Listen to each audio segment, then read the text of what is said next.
Cuando decides. Bueno, buenos días. Buen día, ¿cómo va eso? ¿Todo bien? Bienvenidos otra vez a Estas a- charlas mensuales. al webinar mensual que no sé si nos vamos o no nos vamos a quedar cortos con los 40 minutos. Lo único que hay que hablar más de 40 minutos para meter todo lo que pasa durante un mes. Argentina es increíble, increíble las cosas, la cantidad de material que nos regala todos los meses para charlar. Sí, la verdad. Sobre todo de tu lado, Mauro. Del mío también, pero ya del lado financiero es tremendo. Ya cansa un poco, ¿no?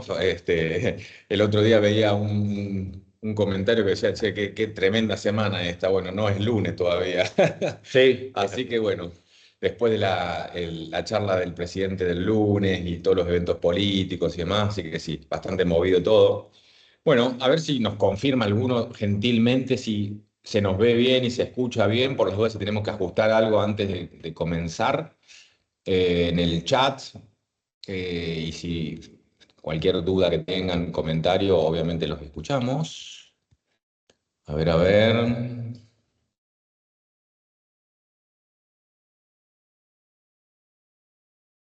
Vani, vos nos podés confirmar si se escucha y se ve bien. Ahí, Hernán, buen día. Se ve y se escucha perfecto. Bueno, Hernán, muchas gracias. Bárbaro. bárbaro, genial. Bueno, Fer, arrancamos. ¿Por dónde te parece que empecemos?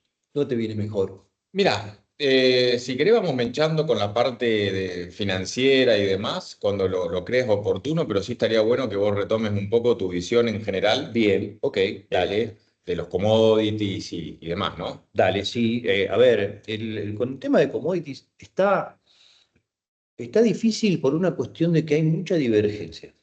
¿Y a qué me refiero con divergencia? Primero, vos tenés en Estados Unidos que el luz está, o sea, subiendo la producción cada vez que hay un informe. Ya el informe del mes pasado dio muchísima cantidad. Estamos hablando de, a ver, vamos a poner los números correctos. Estaban hablando de ya 35 quintales por hectárea, que era lo original de rinde de soja, ya era mucho, ¿sí? Ya se lo toma como un rinde histórico, de hecho lo es, un rinde súper histórico. Bueno, en el de agosto lo pasaron a 36 quintales por hectárea. Y en este último, ahora en septiembre, el del viernes, lo levantaron un poco más inclusive. Cosa que está, o sea, en base a cómo están, el estado de cultivo está medio tirado de los pelos, pero es lo que se informa, es el dato oficial. El problema es que se choca con el otro informe. ¿Cuál es el otro informe? El informe paralelo que tienen los americanos. El famoso Crop Tour, que lo que hacen es hacen un tour con especialistas en todos campos testigos en Estados Unidos, claro, y que es divergente lo que dicen de soja, porque no dicen que ni loco va a ser 36, sino que va a ser más cerca de 33,7, 34. Esta es una diferencia que nos da de entre 117 millones de toneladas de producción uno con 115,3, 115 millones de toneladas el otro. Entonces el mercado se está moviendo entre dos bandas diferentes, mirándose el ombligo como normalmente a esta altura de año hacen los americanos sin ver lo que está pasando en otros lugares del mundo. Eso te iba a decir, ¿esas estimaciones son Sí, de Estados Unidos solamente? esto es solamente Estados Unidos. No a nivel global. No a nivel global, porque a nivel global, o sea, se están cocinando inclusive otras cosas y de muchísima importancia que ahora vamos a pasar, pero la realidad es que ellos por el momento están mirando a ver cómo termina su producción. Y aparte, hay que decirlo, están calculando, que yo creo que esto es fundamental, ¿no? Esperemos no mezclar y que quede todo ordenado. Están haciendo un cálculo en base a exportaciones, están haciendo un cálculo en base a exportaciones que nunca se modificaron. Y si uno ve, o sea, nos ponemos en algo mucho más empírico que tenés que hacer, bueno, a esta altura del año ya les falta un mes para cosechar, siempre hacen ventas adelantadas.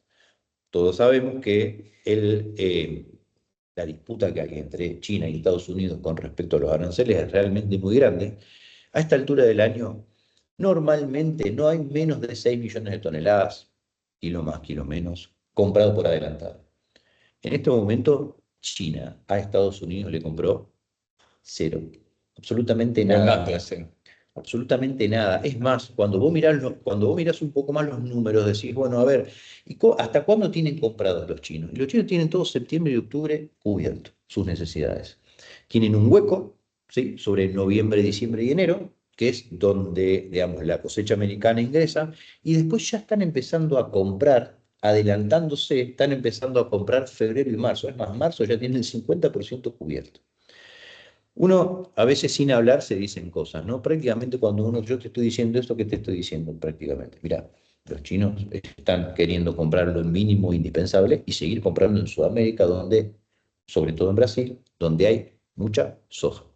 170 millones de toneladas. Porque si sumás Brasil y Argentina, ¿no superamos a Estados Unidos? Ampliamente. Solamente Brasil lo supera. Ah, estamos. Pues nosotros estamos hablando de un Estados Unidos que, te acabo de decir, 117 millones de toneladas aproximadamente, si querés, lo dejamos ahí. Brasil, o sea, la CONAP, que es la Secretaría de Agricultura brasilera, estaba calculando 169. El viernes ya corrigió y se fue a 171, o sea, le metió 1,5 millones de 169 y pico, ¿no? Sí, casi 170. Le metió 1,5 millones, 1,300,000 toneladas adicionales a la producción, sin modificar las exportaciones. Entonces le levantó los stocks finales también a Brasil. Esto Chicago ni se entera, ¿sí? Pero estamos hablando de que Brasil es muy superior y Argentina, sumado a Argentina también, pero nosotros acá exportamos normalmente mucho menos poroto. Nuestro programa de exportación de poroto en los últimos 4 años fue de, no sé, 4 millones de toneladas, ¿sí? Ahí, bueno, este año estamos por encima de los 8,5 millones. O sea, los chinos que dijeron, miren chicos, no le compramos a los americanos y apuntaron los camiones a Sudamérica. Por eso hoy tenemos que a esta altura del año, que es muy raro, el poroto crudo le compite en exportación o en precio para exportar a la harina y el aceite. Normalmente a esta altura del año ya los exportadores de poroto crudo ya están afuera. ¿Por qué? Porque el valor agregado le gana y no es negocio, básicamente. Y sin embargo, en este momento, ¿qué está pasando? Hay presión aquí. Entonces, eso por un lado, hay una divergencia en Estados Unidos, se está moviendo en un rango, ¿sí? Podríamos decir, entre 1,060 y 900, hay un rango de $30 aproximadamente, y ahí va y vuelve. ¿Cuál es para mí la luz amarilla? O sea, si los chinos cuando empiecen a comprar, ¿sí? Yo creo que va a tener una reacción, Chicago, va a tener una reacción hacia arriba, ¿sí? En el caso de tener esa reacción y si se refleja en el mercado local, yo me pondría vendedor. ¿Por qué? Porque te acabo de decir que los chinos a esta altura deberían estar comprando 6 millones de toneladas. Cuando uno mira, eh, la escasez tiene que ser en términos relativos, no solo importa la producción, importa Claro. lo que exportamos. Y si ya tenemos 6 millones de toneladas menos y están por finalizar el ciclo, en el momento que Luz da sido sincera, lo que va a ser modificar el stock final. ¿Sí? Cuando modificas los stock final se te disparan de nuevo los ratios y puede ser un golpe para los precios. ¿Sí? Entonces yo no me confiaría en decir los chinos van a empezar a comprar por esto que te acabo de decir, porque el hueco es solamente de 3 meses y porque vienen muy atrasados, más que atrasados, vienen, o sea, en último lugar, vendiendo cero a China. Eso es lo que es soja internacional, ¿no? Bien. Yo creo que lo más importante de esto es empezar a pensar en cómo se separan los dos mercados. Porque si nos venimos a Sudamérica, te acabo de decir que los brasileros mejoraron la producción, incrementaron los stocks finales y están vendiendo sin mayores inconvenientes a los chinos. Nosotros estamos a 8,5 millones de toneladas, un poquito más, vendiendo por otro también.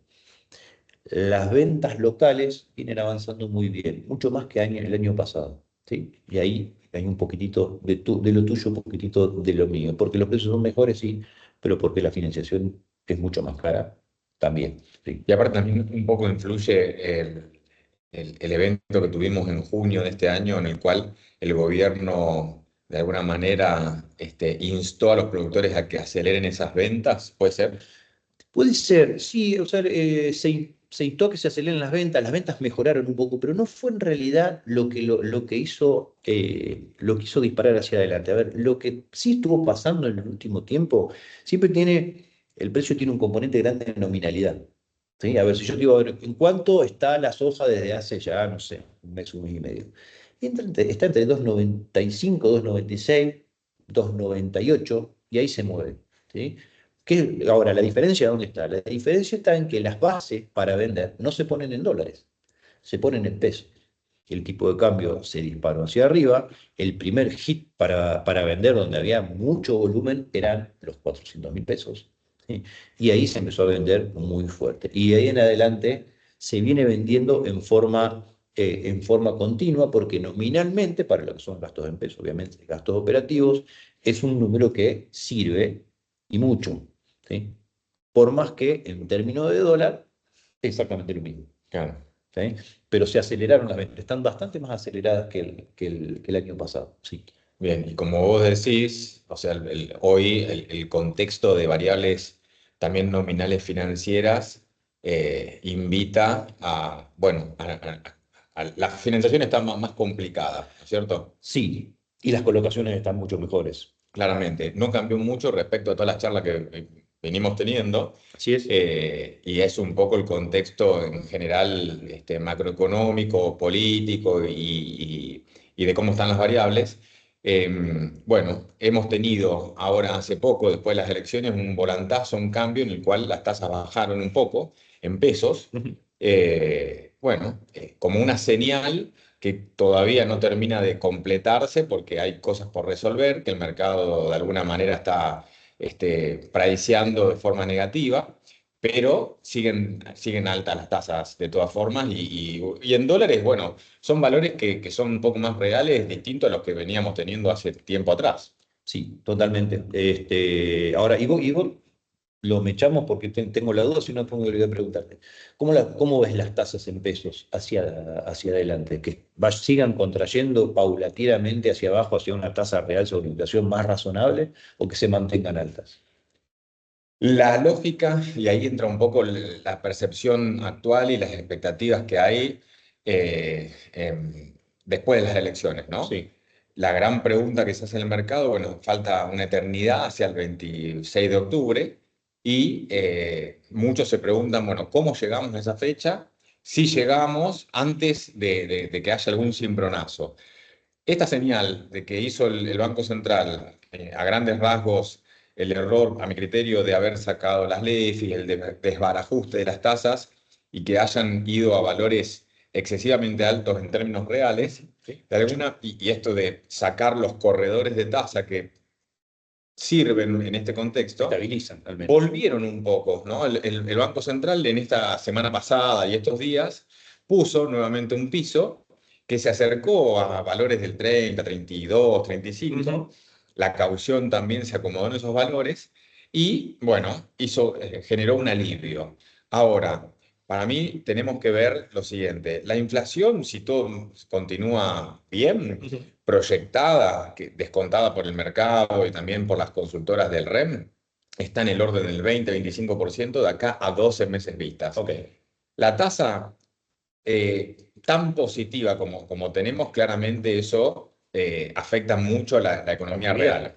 Por lo tanto, debería estar la tasa levemente positiva, no tanto, y no creo que este gobierno ponga la tasa en términos tan negativos. Por lo tanto, yo creo que la tasa debería bajar un poquito más, y mi sensación es que, dada cómo están las cosas, el gobierno debería recalibrar nuevamente las variables nominales, liberar el tipo de cambio para fortalecer las reservas. Si querés, después tocamos un poco ese tema de opinión que tengo al respecto, Sí. y en consecuencia bajar las tasas. Bien. O sea, respondiendo a tu pregunta, no creo que sea muy consistente continuar a como están las cosas hoy en día. Creo que es una estrategia del gobierno como para poder llegar, pero yo creo que ellos mismos se deben estar dando cuenta de que estos niveles de tasa de interés, este apretón monetario como para frenar el dólar, que no haya un traslado de precio, como se Ujú. dice, un pass-through, y poder llegar con ese éxito a las elecciones.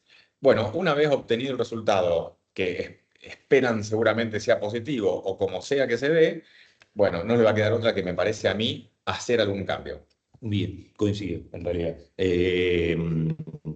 Entonces, volviendo a lo que es ventas, ¿sí? A este nivel de tasas la liquidez manda, claramente. ¿Por qué? Porque el costo de oportunidad del dinero es altísimo. Si te quedas sin plata, es más, yo tengo clientes que tenían por ahí algo en pesos metido en algún fondo animario, cosas así, que antes de las elecciones empezaron a caer las preguntas, decir, ¿qué hago, qué hago, qué hago? Yo digo, mirá, no es tanto, o sea, cuidar el capital de trabajo porque muchos querían ponerlo por ahí a cancelar proveedores. Yo digo, vos cancelás proveedores y eso tiene un ciclo de meses hacia adelante. Y vos la plata, si la necesitas mañana, tu costo de oportunidad del dinero se va por el aire. Y siempre se necesita plata para los costos operativos en pesos. Y en realidad, muchos terminaron quedándose con pesos por más que tuvieron un salto en el tipo de cambio. ¿Okay? Por una cuestión de costo de oportunidad de plata, o si tenés que salir a pedirla y te quedas sin capital de trabajo, te sacan de la cancha. Entonces, volviendo a lo que es soja, ¿qué es lo que está generando? Esto está generando que la gente venda. ¿Sí? ¿Hay venta de soja? Sí, hay venta de soja, más que el año pasado, más que el año pasado. Y al mismo tiempo, la soja nueva, ¿qué tiene? Si vos te la pones a analizar, decís, bueno, che, ¿qué retenciones tiene la soja nueva? En realidad son las mismas las de este año. ¿Cuánto va a haber de soja local? Y ahí tenés otra divergencia. Porque recién arrancamos y la bolsa de cereales de Buenos Aires es una cosa y la bolsa de comercio de Rosario está a 1 millón de hectáreas de diferencia, más o menos. Cosa que es muy difícil de determinar, creo que no tiene demasiado sentido ponerse a discutirlo ahora. Yo creo que vamos a tener una base, creo que tenemos una base de 47 millones de toneladas como poco. A mí el número me da más arriba, me da 1,5 millones arriba, pero ponele de 47. Que en todo caso no es lo mismo de que las 20 millones de hectáreas y las 50 y pico millones de toneladas que hacíamos en su momento, pero sigue siendo un número Interesante, sí. interesante. Que va a entrar en mayo del año que viene. Por lo tanto, siendo que la capacidad de descarga es la misma, salvo que ahora parece que va a entrar Vicentín, también de nuevo con otro management, eh, el problema allá adelante es más o menos el mismo. Ahora, ¿por qué sigue tan alto? ¿Sí? Porque estamos hablando de casi $300, $299. Sigue tan alto porque hay gente convalidando ese precio que no tiene nada que ver con la oferta y la demanda. Nosotros tenemos, ¿cuánto paga hoy de dólares un triple A?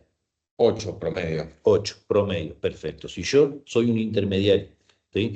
Si yo soy un intermediario, llámese cualquiera, puede ser acopio, puede ser cooperativa, puede ser lo que sea, y tengo soja que me pasa de un año para otro, yo puedo venderla hoy a $298, comprarme la mayo a $298 a tasa cero. Por lo tanto, me estoy financiando, haciendo capital de trabajo, 8 puntos y medio por debajo de un triple A. ¿Sí? Sin necesidad de ningún tipo de calificación, Armado de carpeta. ni armado de carpeta, ni nada, y por sobre todas las cosas con un riesgo bajísimo, porque en realidad el riesgo que tiene eso, a ver, siempre y cuando se use para capital de trabajo y esos fondos lleguen para comprar la mercadería mayor 26. No, si te compras un campo, te hace un silo, estás inmovilizando, pero eso es regla A de finanzas, tiene mucho más que ver con la gestión que con otra cosa, ¿no? Pero si es para capital de trabajo, yo me quedo con capital de trabajo, lo recompro sobre mayo del año que viene y la tasa es cero. Si hay un productor que lo quisiera hacer, ¿es lo mismo? Sí, exactamente lo mismo. Está disponible para cualquiera. Está disponible para cualquiera. Es cero, siempre y cuando pero para productores tenemos algo mejor, ¿sí? Que lo vamos a ver al final. Entonces, en el medio, ¿qué es lo que está pasando? Nosotros en su momento, en uno de los primeros webinars, habíamos hablado del inverso, ¿no es cierto? Del inverso de noviembre contra mayo. Eso está en 23 normalmente. Ahora, está muy apretada la mayo, está muy ofrecida la noviembre. Hoy estamos en 8 aproximadamente. Y llegó a 0 eso, ¿no? Y llegó a 0 prácticamente en el momento. Entonces, hoy por hoy estamos en 8. Genial.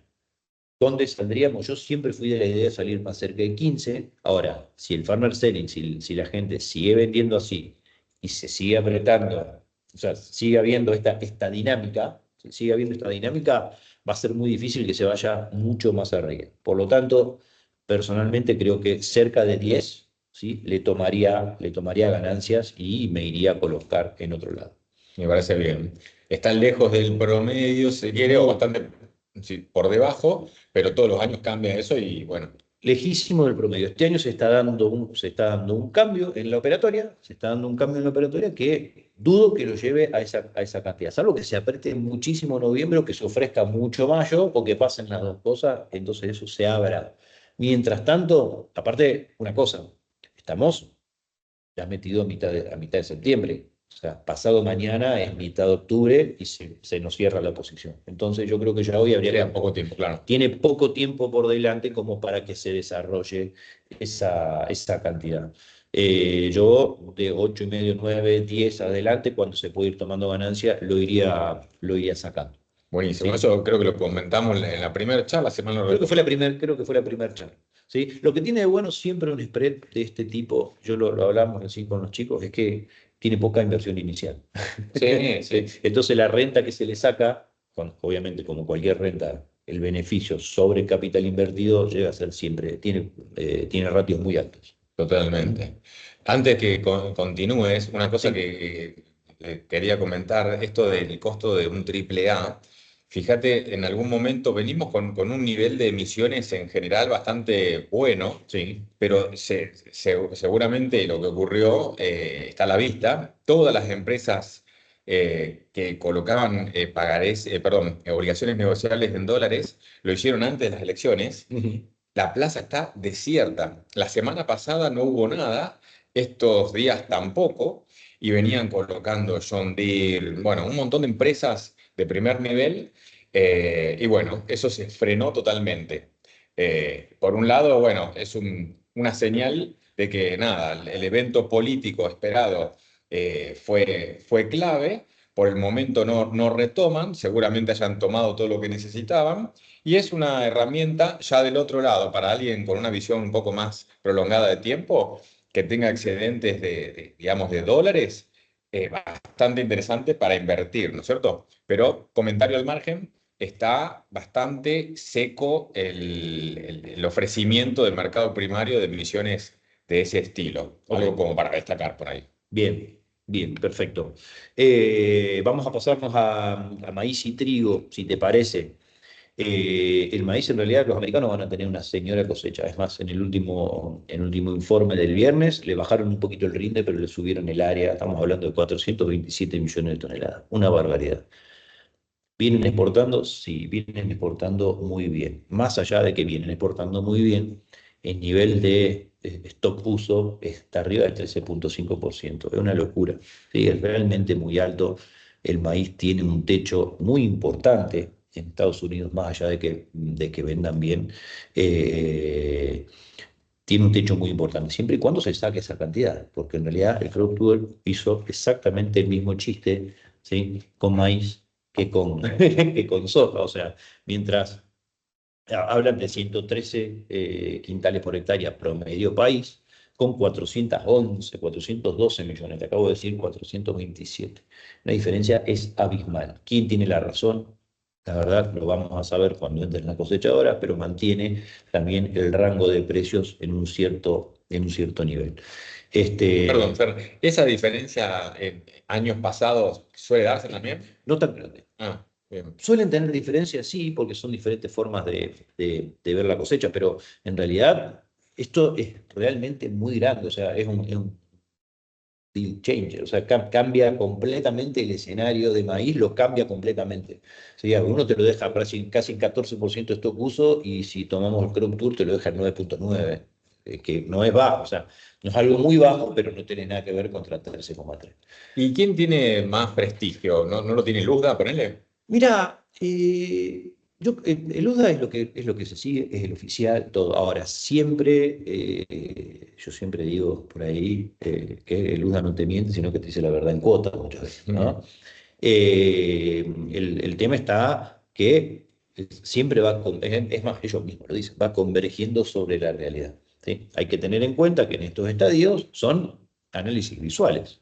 O sea, yo agarro y miro la planta, hago conteo, todo análisis visual. Después, cuando se meten en las máquinas, es otra cosa completamente diferente. Ahora, es más verosímil que el maíz saque 425 millones de toneladas. ¿Por qué? Porque en realidad tiene un estado bueno, excelente, digamos que lo informa toda la semana el USDA, muy por encima del año pasado, muy por encima del promedio de los últimos 10 años. Entonces vos decís, ¿puede ser? Sí, puede ser.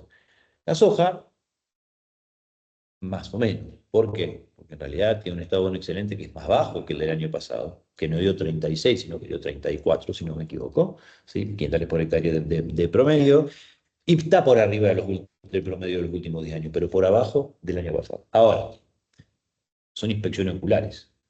O sea, las inspecciones oculares son ni más ni menos que eso. Vamos a decir, yo tuve la suerte de estar allá, las veo y sé que es un sojal. Ahora, cuánta diferencia puede tener entre 34 y 36, la verdad que es algo que a nivel, o sea, cuando multiplica por la cantidad de hectáreas es barbárico, obviamente el volumen, pero hacer un número y decir, mira, tiene más, tiene menos, es realmente muy, muy, muy complicado. Nada más Claro, vamos a ver el resultado final cuando se metan las máquinas y realmente se vea a ver cuál es el rinde general.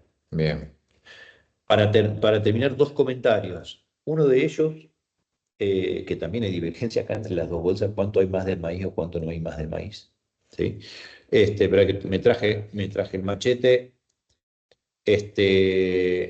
Se están hablando, o sea, la Bolsa de Comercio de Buenos Aires, la Bolsa de Cereales de Buenos Aires, habla de 7,8 millones de hectáreas, mientras la Bolsa de Comercio de Rosario está hablando de 9,7 millones de hectáreas. La diferencia es Grande.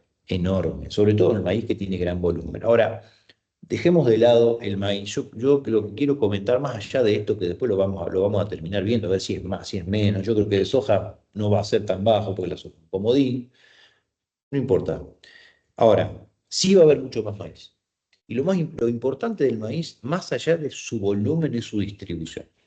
¿Y por qué digo esto? Si yo hago lo normal en los años anteriores, venía siendo 30% de primera, 70% de segunda, más o menos 5 si querés, 35, 65. Si yo lo llevo de una forma conservadora, 40, 60, ¿sí? Yo tengo un incremento en base a rindes tendenciales de 5 millones de toneladas adicionales que entran desde febrero hasta abril. Cuando vos hablas con otros colegas, analistas, gente del INTA, dicen, mira, a lo mejor estás corto, quizás sea mucho más de primera que de segunda. Entonces te lleva a una cosecha de maíz no de 55 millones de toneladas, sino de 60 millones de toneladas o más.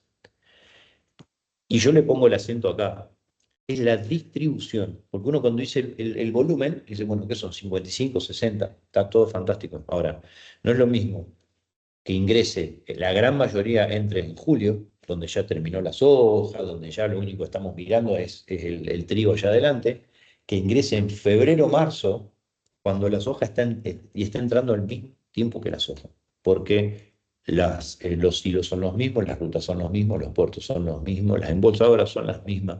Esto podemos llegar a tener una torre realmente muy, muy, muy importante de concretarse, por más que no se dé la cantidad de hectáreas que dice la Bolsa de Comercio de Rosario, que es la más alta, con que se dé la Bolsa de Comercio de Buenos Aires, que es la más conservadora, tenemos en puerta, al menos a mi criterio, un problema grande de logística allá adelante. Por lo tanto, yo es algo que lo empezaría a mirar, le empezaría a dar mucha entidad, empezaría a armar las estrategias comerciales y financieras allá adelante para no poner la cabeza, porque mucha cantidad en un lugar muy chiquito para entrar, generalmente el que sufre es el precio.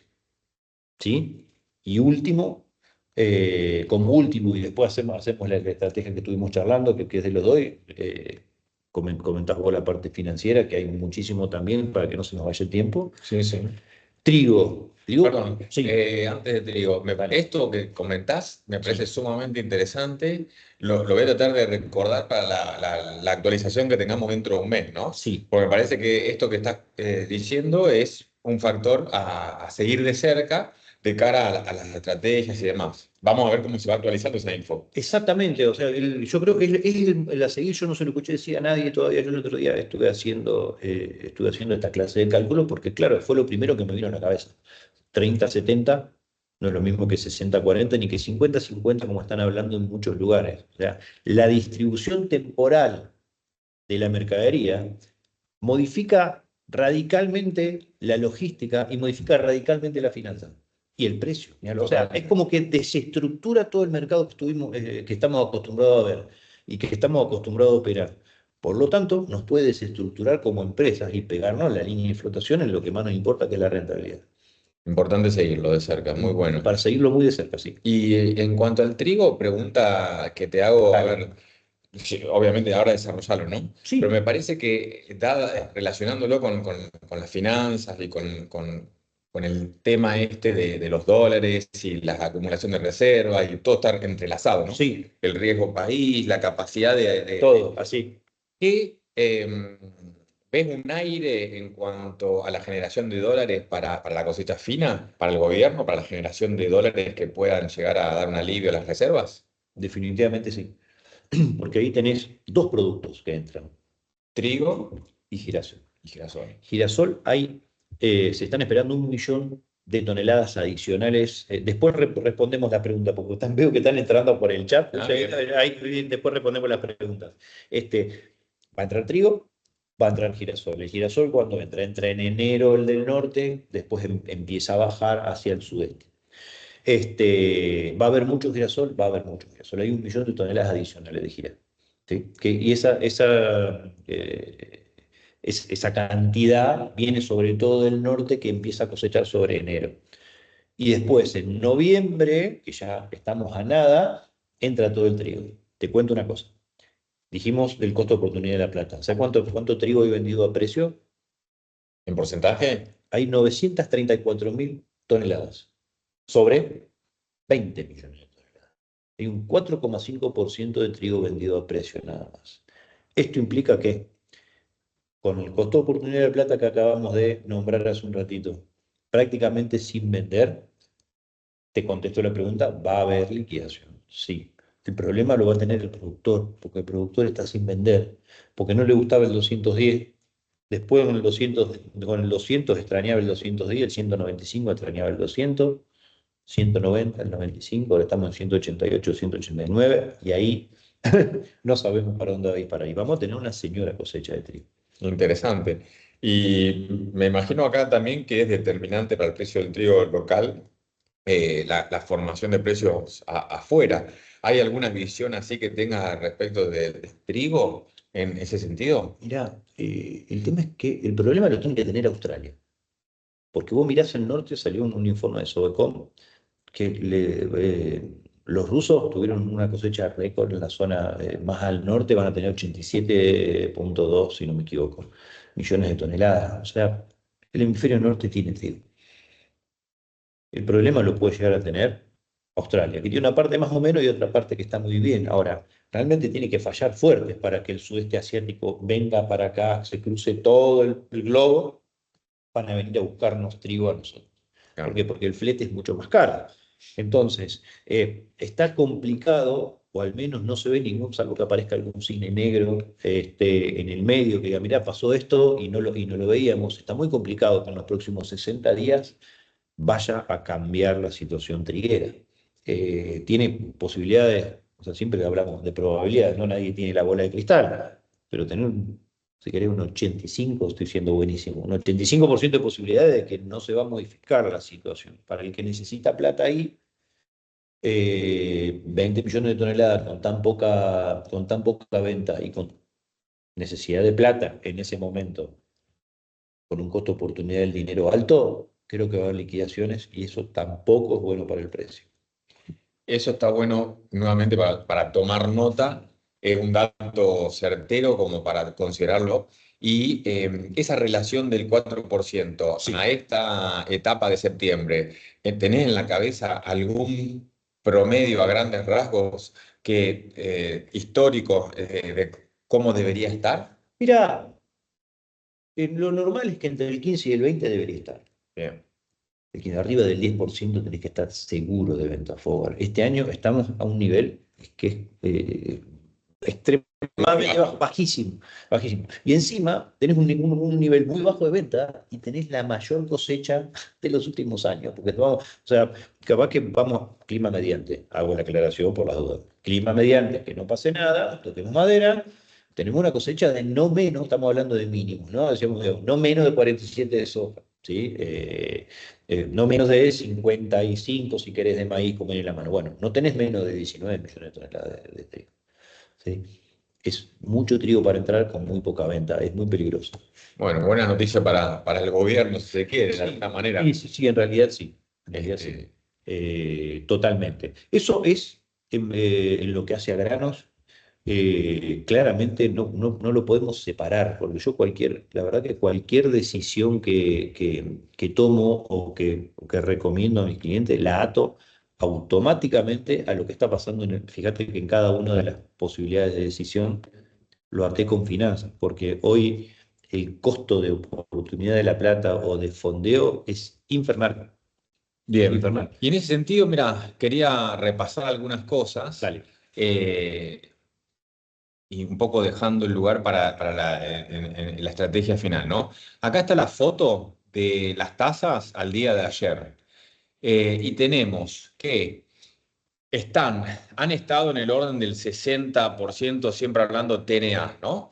En términos generales, negociación de cheques y pagarés, tanto en pesos como en dólares, pero el fuerte que es para las pymes en general, los cheques, han bajado un poquito, pero se mantienen aún altas. Fíjate que Con el tenemos promedio, más o menos. no, hoy en día, fíjate que más o menos depende también el plazo. Ujú. Muchos se concentran en el corto, si bien los cheques pueden ser a 365 días, pero la gran mayoría se concentra entre 0 y 180. Y ahí el promedio hoy en día está arriba de 50 TNA, lo hemos visto es más cercano al 60. Una tasa real de 25 puntos en base a la expectativa. Es una locura.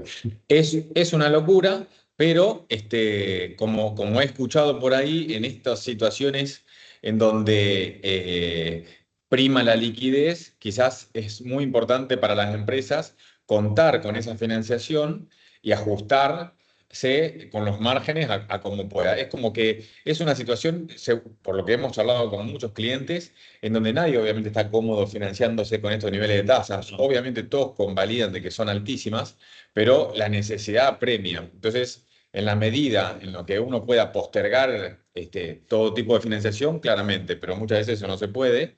Y esos son los niveles de tasa. Nosotros a los clientes les hemos comentado para quien quiera arbitrar tasa, no es del todo fácil, no es soplar y hacer botella muchas veces, como por ahí se tiran tipos de arbitrajes, pero hay que considerar la caución, como te comentaba, esto de las pruebas simultáneas del gobierno, Ujú. este corredor de tasa Corredor de que, tasa que que ha decías. vuelto como para poner un piso, hizo que las cauciones, ya sea la que más se sigue, que es la de un día, pero también las de 30, supongamos, haya bajado a esos niveles de 30 a 35. Cuando tenés valores del 50 o un poquito más, es para observar dos cosas. Uno, alguien netamente financiero y vamos a Ujú. hablar arbitrajista, ¿no? No tanto especulativo. Si vos tenés títulos que podés poner en garantía, tomar caución y comprar algún cheque, arbitrás tasa. La dificultad ahí no está tanto en la caución tomadora, que también depende del broker con el cual uno lo haga, puede depender que haya cupo o no, el Ujú. aforo que te toman, etcétera, sino la posibilidad de encontrar cheques, porque normalmente lo que ocurre es que las negociaciones que se ven son aplicaciones, o sea, que el comprador y el vendedor ya vienen hablados y el mercado se aplica en la pantalla y no es tan fácil salir a pescar un cheque a esos niveles de tasa de alguien que lo esté vendiendo. No quiero decir que sea imposible, pero observar que por todas estas circunstancias hay un desarbitraje de tasa circunstancial cuando hace 2 semanas atrás no era así. Las tasas de caución estaban altas, Muy altas. volátil, pero altas. Hoy en día están más bajas. Por lo tanto, cualquier empresa, y ahí viene la cuestión, para tomar ese tipo de financiación, eh, una empresa tiene que tener títulos, ¿no es cierto? Y tener la percepción de que el activo que vos tenés tenga algún recorrido, si se quiere, alcista, porque si no, liquidarías ese activo y te financiarías con capital propio. Claro. Por último, y algo que no es tan habitual y muchos ALEC son reticentes de hacer, pero es una alternativa, es el alquiler de esos títulos. Cuando vos, por ejemplo, Ajá. querés decir, bueno, la tasa de caución es más barata que la de otro tipo de financiación. Descuento de cheque en banco, descuento de cheque en bolsa y demás. Bueno, me gustaría tomar caución, pero no tengo activos en garantía. Una ley puede alquilarte títulos a un determinado costo que, juntado con la tasa, sea más conveniente que la otra alternativa. Ah, mira. Pero no cualquiera te alquila títulos, y es algo. Está corriendo un señor riesgo. Exacto, que se puede hacer y que se hace con cierta frecuencia, pero no es algo tan habitual. ¿Y en cuánto te encarece la tasa? No tanto porque la tasa puede llegar a ser un 5 puntos más en términos 5 puntos sí, más, pero sigue siendo muchísimo más baja que la tasa de mercado. por eso.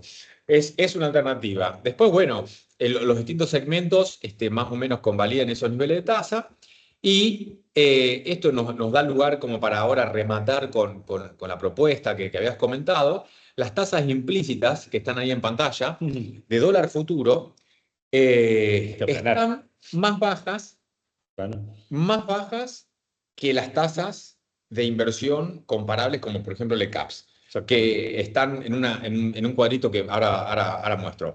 Ahora, como se observa en el cuadro, en la curva, en el tramo medio están más altas. Un poco más alejado están más bajas. Que ahí es donde viene la estrategia que por ahí nosotros vamos a proponer con un plazo más estirado, captando esas tasas más bajas. Exactamente. Algo interesante también a destacar. Hoy es miércoles, si mal no recuerdo, creo que fue el lunes al cierre de la rueda, Sí.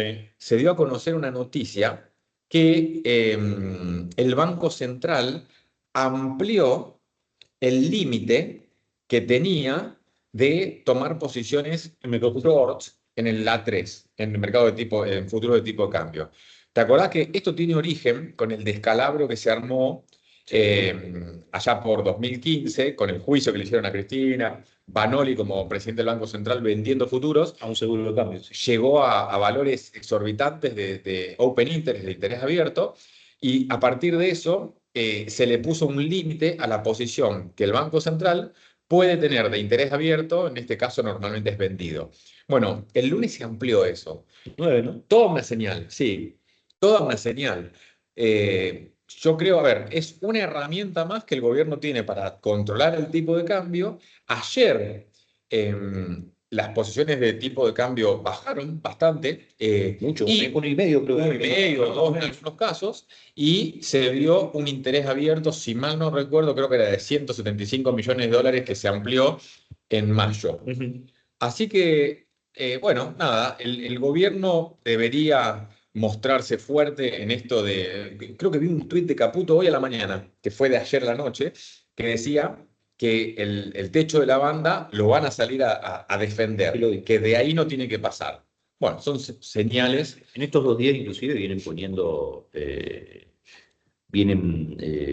un coso, ¿no? O sea, vienen poniéndole techo.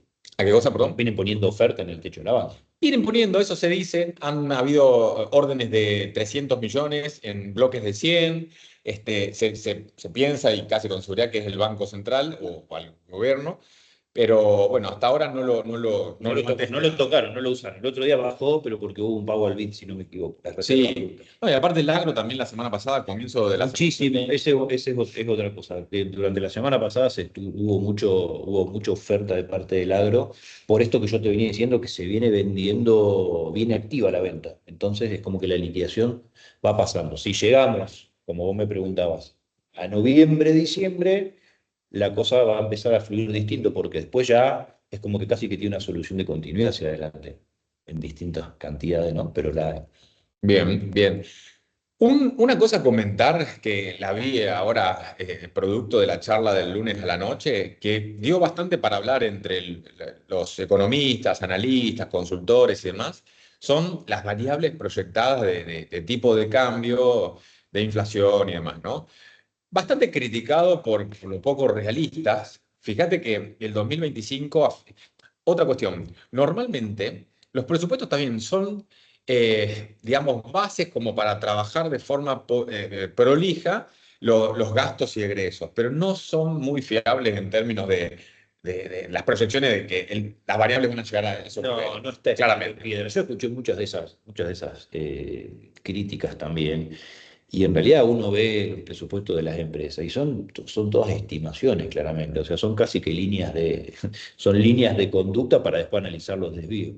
Bueno, pero una crítica que se le hizo, normalmente las variables que se ponen en cada año son promedios. Bueno, acá pusieron a diciembre de cada año y pusieron a diciembre de 2025 1.325 pesos, 2026 1.423 y para el 2027, o sea, en Argentina andar pensando 2 años vista, valores a lo que hoy está el tipo de cambio. Sí. Bueno, no sé, era algo como para hacer un salpicón de algo que me parece que el mercado, bueno, tomó con cierta, nada, entre pinzas, si vamos a ponerle un adjetivo. Ya como para ir concluyendo, este grafiquito que después en todo caso les hacemos llegar a quienes les interesen, muestra también el cierre de ayer en cuanto a todas las variables. Se ve chico, a ver si lo puedo, Mani me ha dicho por acá. Ahí. Igual con este. Ahí está. Bueno, a grandes rasgos, acá tenemos, apá, No te lo sé. si toqué, se va. Ahí aprendo. Mejor hago el zoom y me quedo ahí más o menos. Las tasas reales están altísimas, han llegado a 40% TNA. Estoy hablando de los bonos SER, ¿no? Como una referencia también de tasas reales. Las tasas de las LECAPs, como habíamos dicho, que ahora vamos a hacer referencia precisamente a esto en una estrategia propuesta. Bueno, todas las variables, como para hacer un resumen, las variables, digo, tasa de los globales, tasa de los bonares, los instrumentos ajustados por inflación, las LECAPs, muestran la desconfianza que hay hoy en toda la situación actual. Sin hacer un juicio de valor político, el mercado está priceando un escenario no del todo positivo, dudas. Yo creo que el hecho de esto de acumulación de reservas es algo que el mercado considera importante, el riesgo país no baja. Por lo tanto, esto es lo que yo te decía, sin entrar mucho en profundidad, si no nos entendemos tanto, que algún cambio de rumbo me parece que van a tener que hacer. Y una cosita antes que me olvide. Sí. Salvo la posición diciembre en el A3 futuro de tipo de cambio, Ujú. todas las demás posiciones están por encima del techo de la banda. Otra cosa, ¿te acordás que Sandleris, el presidente del Banco Central que lo Sí. continuó a Sturzenegger en la gestión de Macri, Sí. habíamos tenido ya un corredor de tipo Habíamos de de cambio sí. que no era divergente, el techo iba subiendo, el piso iba subiendo, perdón, en este caso el piso va bajando Ujú. y el techo va subiendo, es divergente. Bueno, el piso en ese momento del corredor de tipo de cambio de Sandleris era a un tipo de cambio valores de hoy de 1.600 pesos. Esto como para tirar ahí sobre la mesa el hecho de la típica pregunta que por ahí le suelen hacer a los analistas, economistas y demás. ¿El tipo de cambio está caro o barato? ¿Va a subir o va a bajar? Con Bueno, respecto a que, yo creo, como una opinión así muy generalista, que el equilibrio entre, primero que debería, ahí va mi opinión, ¿no? Espero y estaría bueno que el gobierno libere en su totalidad el tipo de cambio, con todas las restricciones, cepos que al día de hoy hay para empresas y demás. y lo va a pagar quizás con algún mes de inflación un poco más alta, pero me parece que es lo más sano que ocurra, porque solo el mercado va a empezar a generar confianza y va a encontrar su techo. Yo creo que sí, y también el hecho de la actividad tan retraída y cómo está todo, por ahí ese pass-through que vimos en los Ujú. últimos meses, que no fue tanto con la movida del tipo de Muy cambio, poco, sí. sería quizás el mejor momento para hacerlo, terminadas estas elecciones de medio término y lo más lejano de las elecciones presidenciales, ¿no es cierto? Es Sí, decir, jugársela políticamente sí. ahí. Ahora, bueno, claramente para mí, no sé si tan claramente, pero yo considero que este valor no es de equilibrio y que ese equilibrio quizás, y fíjate lo que te dije, ¿no?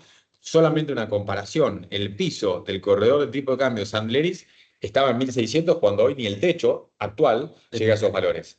Entonces, quizás un valor de equilibrio de tipo de cambio en el cual se encuentren la oferta y toda la demanda que hay del Banco Central. Yo lo comentaba en un informe que hice ahora a comienzo de semana. Si vos ves, lo hizo 1816 en realidad, y hacía referencia a eso. Los vencimientos que tiene el gobierno en este año, lo que resta del 2025, y 2026 y 2027, en distintos escenarios en los cuales haya rollover de la deuda, con los que se puede hacer rollover o no, bueno, la cantidad de dólares que tiene que comprar el gobierno para poder hacer frente a esos vencimientos en un escenario de no rollover es de 1.000 millones mensuales, acá a diciembre de 2027, o 500, llegado el caso, si eventualmente hay rollover con algunos compromisos. Me parece una barbaridad. Pero bueno, a ver, deberían darse las condiciones para que genuinamente se generen entradas de dólares por exportaciones y demás, a un tipo de cambio quizás mayor, poder bajar las tasas de interés para esto de dejar de frenar el dólar y que converjan a valores que no asfixien tanto a las empresas. ¿Cuál es el costo? Bueno, quizás un poco de paso, pero me parece que por ahí deberían dar. Es una opinión. El mercado no les...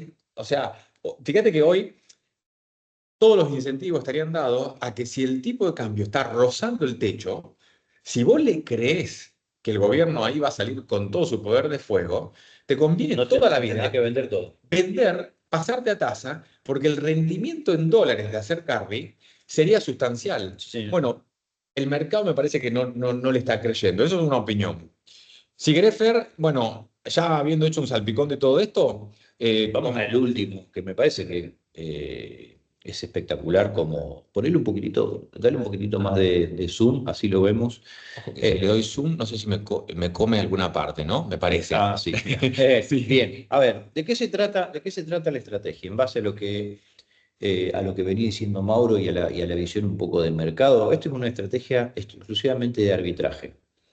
¿Para qué sirve? ¿Es para intermediarios o para productores? Como veníamos hablando antes de entrar. La mayoría de los productores que alquilan se llevan una buena parte de la soja de una cosecha a otra. ¿Por qué? Porque esa es la manera que tienen de cubrir que no les termine saliendo más caro el alquiler si el precio de la soja se les dispara. Una forma de hedgear, cubrir sus compromisos en Exactamente, su misma moneda. exactamente. Otra forma que es el intermediario que hace, que es lo que yo comenté temprano, genera capital de trabajo o gana plata vendiendo lo que le pasa de una campaña a la otra más caro que de lo que vale la campaña siguiente. Bueno, esta es una forma de armar mediante herramientas financieras y de mercado a término exactamente lo mismo, nada más que hoy el inverso está dando, dijimos, $8,50. Haciendo esto, vendiendo hoy y recomprando y colocando al año que viene con un sintético, nos está dando $40 de diferencia. ¿Sí? ¿Cómo funciona esto? Yo le explico cómo funciona la parte de grano, el señor le va a explicar cómo funciona la parte la parte de finanzas. En granos es muy sencillo. Tengo mercadería disponible. ¿A cuánto la vendo? $298. ¿A cuánto la compro allá adelante? $298. O sea, vendes y compras. Quedas Vendo y comprado. compro, quedo absolutamente comprado. ¿Qué quiere decir? Yo neutralizo en soja, yo neutralizo el riesgo precio, porque vendo al mismo precio que compro. Entonces, mi riesgo soja se termina. Ahora, en el momento cero, que es hoy, yo me quedo con plata pesos. ¿Sí? Entonces yo neutralizo, si bien neutralizo el precio dólar, me falta todavía saber qué hago con los pesos y cómo neutralizo el riesgo dólar. Para lo cual entra el señor en escena. Ahí en el cuadrito que puse antes, veíamos un poco las variables, a grandes rasgos, los títulos atados al dólar oficial, los bonos dólar links, para no ir a un global que por ahí puede llegar a tener más volatilidad, que incluso rinden más, estaban en promedio 10%, un poco más. Lo que habría que hacer acá para no especular, porque esto, como decía, es una estrategia de arbitraje básicamente también de tasas, es mantenerse dolarizado y tratar de ganarle una rentabilidad. ¿Cómo lo podés hacer? Por eso hacía comentarios de los bonos dólar links. Bueno, invirtiendo en algún activo que no sea riesgo, no en acciones, ni CDRs, ni nada por el estilo, que si bien son dolarizados, El CAPS también. Exactamente, pero una ley CAP es un instrumento en pesos. ¿Cómo lo transformás en dólares?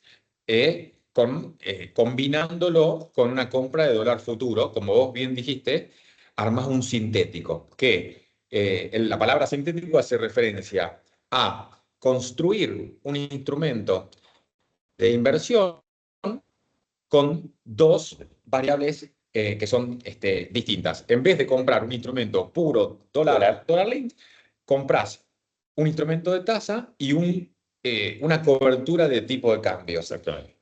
¿Por qué da positivo esto? Lo que comentábamos. En el segundo tramo de la curva, las tasas implícitas de dólar futuro están bastante por debajo de los rendimientos de las de CAPS. Entonces, es un arbitraje de tasa en el cual vos invertís a una tasa superior a la cual vos estás tomando posteriormente una cobertura de tipo de cambio. Exactamente. Y así armás un instrumento en dólares que te da un rendimiento que son esos $40 Por tonelada. en términos absolutos, ¿no? En términos absolutos son $40 por tonelada.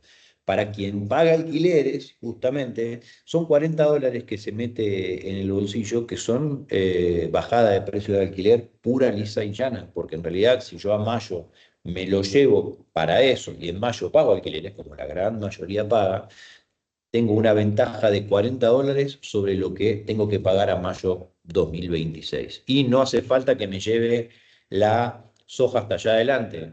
No estoy tomando en cuenta, en todo esto no estamos tomando en cuenta ni los costos de almacenaje, si lo tengo en una instalación de terceros, si lo tengo en instalación propia, tiene costo de almacenaje también, o el riesgo de tenerlo en bolsa, pérdidas, etcétera, etcétera, etcétera. Directamente se transforma en plata, se vale CAP, devenga tasa contra mayo y al mismo tiempo tiene comprado un dólar futuro sobre mayo.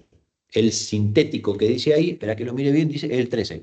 El sintético, la diferencia de tasa en dólares es el 13%. Por lo tanto, si yo al 296, 298 de hoy le devengo una tasa proporcional del 13% y me lo llevo a mayo 2026, me está dando $40 de diferencia a favor. Bien, me parece como una propuesta interesante, dada cómo están las variables hoy de tasa y de precios de spot y de mayo, como para poder agregar un valor a este tipo de, digamos, de cliente que nos puede llegar a escuchar, ¿no? Vamos Vamos a las a preguntas. cortar acá, así sacamos la presentación y vemos. Y vemos las preguntas que nos quedaron. Exactamente, que vi que había.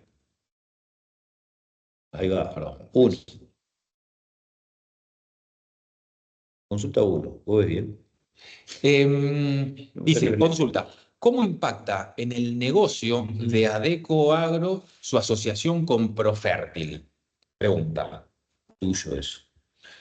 Eh, No sé si lo tenés estudiado. no, vi la noticia, no sé si tengo alguna opinión formada, no creo que sea algo negativo, pero sinceramente y honestamente no tengo una opinión formada al respecto y tampoco profundicé tanto en la noticia. Sí, lo leí que fue hace poco, pero no mucho más. No, no mucho más que eso. La verdad que no tengo tanto conocimiento sobre cómo es. Sí sé lo que hace el Profertil, lo que no sé, no tengo estudiado a fondo es qué tan rentable es o qué tanto cash genera el negocio de Profertil para Adeco, ¿no? No, Entonces como que estaría opinando sobre algo que no tengo las herramientas, por eso te preguntaba si... no, por eso, sinceramente no lo he analizado en profundidad, así que no quiero agarrar la guitarra ahí en ese sentido. Ahí Bruno también nos pregunta, y esto no sé si va también un poco más orientado hacia vos, lo A vi ver, a esto y hubo creo que repercusiones. a ver. Si querés lo leo. ¿Qué Sí. opinan sobre el presupuesto 2026? He leído en las bases como en la dirigencia del agro se empieza a calentar el ambiente porque en el brief del proyecto de presupuesto 2026 que envió Javier Milei dice que los recursos totales por retenciones aumentarían un 22,8. Sí, lo que pasa es que hay que tener en cuenta una cosa. En realidad, sinceramente lo vi, no tuve tiempo de sentarme a hacer el número. Ahora, tenemos que tener en cuenta una cosa. La soja, ¿sí? La soja va a mantener, dijimos, 47, 48 millones de toneladas, pero el maíz va a ir de 50 quizás a 60 o más. Vamos a tener un trigo que va a tener de 19 millones de toneladas o más. vamos a tener 1 millón de toneladas más de girasol. Un incremento en los derechos de exportación no implica necesariamente una modificación de las alícuotas, ¿sí? Por volumen, ¿sí? Por volumen exportado durante el periodo analizado, puede generarse un incremento, no sé si específicamente de esa cantidad, pero al tener una mayor cosecha, los ingresos por retenciones claramente van a ser superiores. No sé si van a ser del 22%. Yo, sinceramente, no lo tomé como algo, sí vi las quejas, claramente, las leí, las vi en Twitter, las vi en todos los medios de comunicación. Sin embargo, yo no creo que venga por el lado de un aumento de alícuotas de ninguna manera. Sería pegarse un tiro en el pie, siendo que claramente anunció decir que son permanente la baja de derechos de exportación. Lo que sí creo que dice es que durante el próximo periodo de presupuesto no van a bajar, ¿no? Claramente, sí, sí. Es como decís, o sea, bueno, nada, habría que profundizar bien en base a qué llegaron a ese porcentaje, pero la señal también es que no van a bajar No, eso y no. bien. Hay otra pregunta, Fer, no sé, llegabas a leer, que pregunta Fabri sobre el spread de maíz. Abril, julio, muy buena la pregunta, muy buena la pregunta. Yo es un spread en el cual no entraría ni a punta de pistola. ¿Por qué? Porque en un caso hipotético de que alguno que, ya te digo, que es lo que dije, por eso me parece muy buena la pregunta, tiene mucho que ver con la proporción. Pero yo dije 40-60, 40-60 sigue habiendo más de segunda que de primera. Ahora, si vamos 50-50 en volumen, ¿sí? Va a ser mucho más de primera que de segunda. ¿Qué pasa si eso se te invierte? O sea, si el maíz de primera empieza a estar más barato que el maíz de segunda. ¿Puede pasar? Sí, puede pasar. ¿Por qué no? Sí que puede pasar. Históricamente ese inverso de cuánto es. Históricamente ese inverso es de 10 o más dólares. ¿Sí? Ahora, es de 10 o más dólares porque hace muchos años que mantenemos un 30-70. Cuando cambia la proporción, ese inverso no tiene por qué mantenerse igual. Es más, se puede girar y ponerse al revés. Es un inverso en el cual no me metería ni loco. Bien, por eso lo decía, dice Fabri. Me parece, sí, una muy buena pregunta La pregunta es muy buena. y hace referencia a esto que vos planteabas de esas proporciones entre media de segunda y primera, que está muy bueno como para Exacto. ir siguiendo también en las próximas reuniones que tengamos. Sí, señor. Em, ¿Qué más mm, tenemos? ¿Se puede desarmar la estrategia o solo aplica para lo que tengo que pagar en mayo 26? Ah, por la que decíamos recién. Si se puede desarmar. ¿Se puede desarmar la estrategia o solo aplica para lo que tengo que pagar en mayo de 2026? Cualquier estrategia de sintético es desarmable. Si en algún momento me está dando un beneficio que me interesa, o en el medio a lo mejor tenés que asumir a lo mejor alguna pérdida o algo que no te interesaba tener, sí es desarmable, claramente. Se sale del futuro, se sale el ALECAP. Lo que pasa es que el desarme implica quedarte con la masa de pesos otra vez, ¿no? Está claro eso. Si yo salgo de pesos, me pongo el ALECAP, me compro los ojos futuros y me compro el dólar, si yo desarmo, sacamos todo, o sea, en la cuenta corriente en pesos vuelve a aparecer la venta del ALECAP y se asume los resultados de los futuros, ¿no? Normalmente es conveniente hacerlo, cerrarlo hacia el final, Eso para finish, sobre sí. todo por varios factores. Menor costos para quien lo arme, porque armar, desarmar y demás, y después tenés que hacer algo con esos pesos. Entonces, seguramente haya más costos transaccionales. Y después, algo más fino, pero depende también los volúmenes, etcétera. Las LECAPs, como todo instrumento, cuanto más corto son más operadas, cuanto más largo quizás menos. Si el volumen en el cual se armó es un volumen un poco medianamente alto, depende si, por ejemplo, si lo haces con un banco o si lo haces con un broker y un broker que tenga mesa que te pueda operar en Cenevi, que te pueda conseguir contrapartes, va a ser más fácil de desarmar que hacerlo vos en una plataforma retail o con el banco, ponele. Clarísimo. Algo Claro. también, un detalle. Bien, excelente. Ahí, bueno, los chicos pusieron que pueden contactarnos por cualquier otra pregunta que surja, inquietud que nos quieran manifestar, al mail de mesacomercial@globalfocus.com.ar. Cualquier pregunta que le quieran hacer a Fer o a mí, a disposición. A ver, si tengo que presentar el negocio de soja mayo junto con tasa para captar esos $40. No entiendo, che. ¿Dónde está? Acá, A ver, si tengo que presentar el negocio de soja en mayo junto con tasa para captar, junto con tasa. No entendí muy bien la No entiendo pregunta. la pregunta, che. Fra- ¿Sabes? Francesco Orsetti, a ver si por ahí está ahí. Si Francesco todavía está, si nos podés aclarar la pregunta, si te la podemos, te podemos resolver, encantado. Si no, nos preguntás a nuestros números o al canal comercial de GFI. Pero de todas formas, si puedo hacer una interpretación, si tengo que presentar el negocio de soja junto con tasa, no sé si hace referencia a la combinación que nosotros proponemos, si puede tener algún tipo de variante.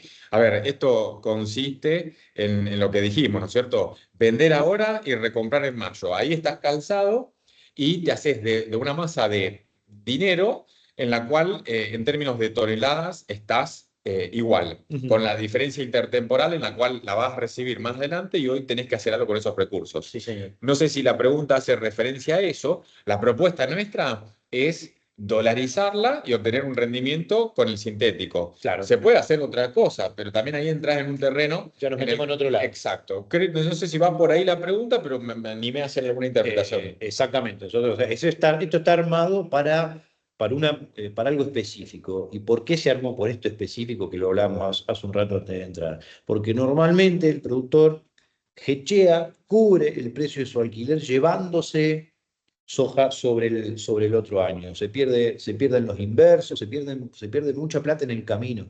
¿Sí? Y acá quedaría absolutamente cubierto porque la plata la tendría para pagar. La única diferencia es que allá al final, cuando converge, se quedaría con $40 adicionales.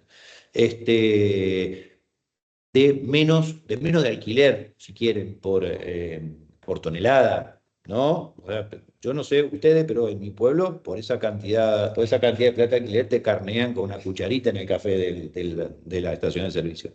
Pero es para consultarlo, estamos abiertos totalmente a preguntas para que lo hagamos. La verdad que me parece una estrategia realmente muy, pero muy buena para esta clase de situaciones. Bueno, para darle un cierre, desde ya muchísimas gracias a todos los que se conectaron, hicieron preguntas y fueron siguiendo, y a los que lo vean después. No sé si hay algo más o no. Dice que la masa de dinero puede venir de venta de dólar billete también, por ejemplo. Sí, Sí, sí, sí, tranquilamente. sí, totalmente. Bueno, como decía, tenemos varias cosas para ir siguiendo, nos comprometemos a todas las cosas que vos tiraste interesante como para después viendo cómo se van desempeñando en la próxima reunión, que normalmente hacemos con una diferencia de un mes más o menos. Y bueno, tema para hablar vamos a tener seguramente, así que los invitamos a que se sumen y que participen nuevamente y nos sigan. Bien, perfecto. Eh, si no tenemos nada más, quedamos abiertos a consultas posteriores. Quedamos abiertos a consultas posteriores y por nuestros canales privados, por nuestras redes, estamos a disposición. ¿De Bueno, acuerdo? muchísimas gracias. Muchas gracias a todos. Saludos. Hasta la próxima.